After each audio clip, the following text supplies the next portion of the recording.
നിങ്ങളുടെ favourite shows ഇനി ഒരിക്കലും മിസ്സാവില്ല. ഇപ്പോൾ C5 കാണും നിങ്ങളുടെ ഫേവറേറ്റ് ഷോസ് തികച്ചും സൗജന്യമായി.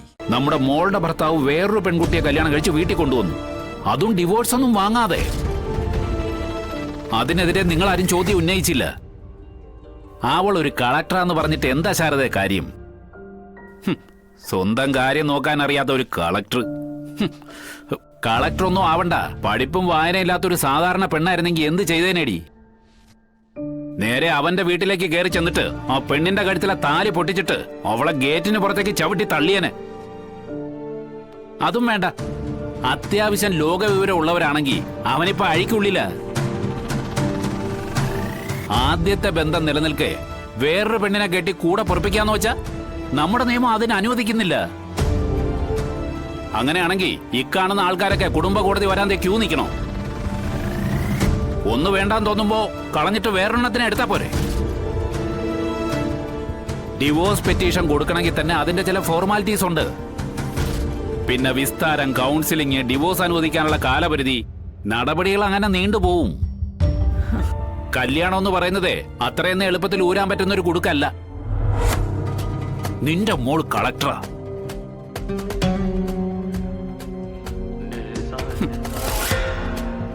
അവൾക്ക് ഒരു ഫോൺ കോൾ പോലും വേണ്ട, ഒരു നോട്ടത്തിന്റെ ആവശ്യമേ ഉള്ളൂ അവൻ അഴിക്കുള്ളിലാക്കാൻ.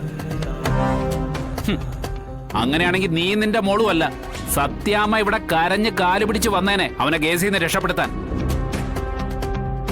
പകരം അങ്ങോട്ട് കയറി ചെന്നിട്ട് ഒരു പുഴുവിന്റെ വിലയെങ്കിലും തന്നോ അവര് നിനക്ക്? പട്ടിയെ പോലെ ആട്ടി ഇറക്കിയില്ലേ? അങ്ങനെയൊന്നും അല്ലായിരുന്നു അങ്ങോട്ട് ചെല്ലേണ്ടത്. പോലീസും പത്രാസുമായിട്ട് അങ്ങോട്ട് കയറി ചെന്നിരുന്നെങ്കിലേ അവരാ കൊട്ടാരത്തിൽ നിന്ന് താഴോട്ട് ഇറങ്ങി വന്നേനെ. ഇപ്പൊ അവളെ രോഹിത് കൂട്ടിക്കൊണ്ട് പോയിട്ടുണ്ടല്ലോ സത്യാമ്മയുടെ വീട്ടിലേക്ക്.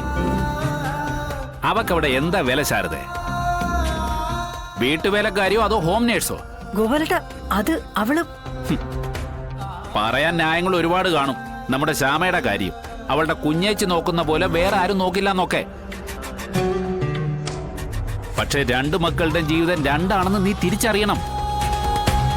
സത്യാമ്മയ്ക്ക് പോലും ആ തിരിച്ചറിവുണ്ട്. ശാലിനിയോട് കടുത്ത പിണക്കം കാണിക്കുമ്പോഴും ശ്യാമയോട് അവളുടെ അനിയത്തി എന്നുള്ള പേരില് നേരിയ നീരസം പോലും കാട്ടിയിട്ടില്ല സത്യാമ്മ. ശാരദാമ്മ, ഇത് നിങ്ങളുടെ മകള് തന്നെയല്ലേ? ഞാൻ പറയുന്നതൊക്കെ കേട്ട് അടങ്ങി ഒതുങ്ങി നിന്ന ഞാൻ പൊന്നുപോലെ നോക്കൂന്ന് അവര് പറയാതെ പറയുന്നതാണെങ്കിൽ അവരുടെ ഒരു പ്രതികാരം. ചുരുക്കി പറഞ്ഞ നിന്റെ ഇളയ മോളെ പൊന്നുപോലെ നോക്കൂ അവര്. അത് കണ്ടോണ്ട് ഒരു വേലക്കാരിയായിട്ട് പുതുപ്പെണ്ണിന്റെ അടിയുടുപ്പ് വരെ തിരുമ്മിക്കൊടുത്ത് നിൽക്കേണ്ടി വരും നിന്റെ കളക്ടർ മോൾക്ക്. ഗോപാലേട്ടാ, സത്യം പറഞ്ഞു പോയതാ ശാരദേ, ആ വിലയെ കിട്ടും നിന്റെ മോൾക്ക് അവിടെ. ശ്യാമയെ നമ്മുടെ മോള് തന്നെയാ. അവക്കൊരു വൈകാക വന്നാ ഇവിടെ കൊണ്ടുവന്ന് നോക്കണമായിരുന്നു. നമുക്കാവും പോലെ നോക്കായിരുന്നല്ലോ. അങ്ങനെയല്ലേ എല്ലാരും?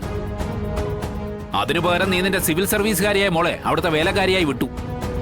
ഗോപാലേട്ടാ, ഒക്കെ അവളുടെ തീരുമാനമാ, ഞാനായിട്ട് ഒന്നിനെ നിർബന്ധിച്ചിട്ടില്ല.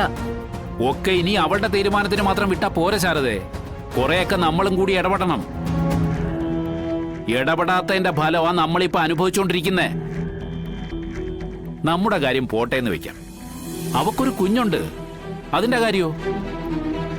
സ്കൂള് വിട്ടുവന്ന് അവളെ അമ്മയെ അന്വേഷിക്കുമ്പോ അവളോട് നമ്മൾ പറയണോ അവളുടെ അമ്മ അവളുടെ അച്ഛന്റെ വീട്ടിൽ വേലയ്ക്ക് നിൽക്കുകയാണെന്ന്? ഡൗൺലോഡ് ചെയ്യൂ C5 ആപ്പ്. കാണൂ എല്ലാ എപ്പിസോഡുകളും സൗജന്യമായി.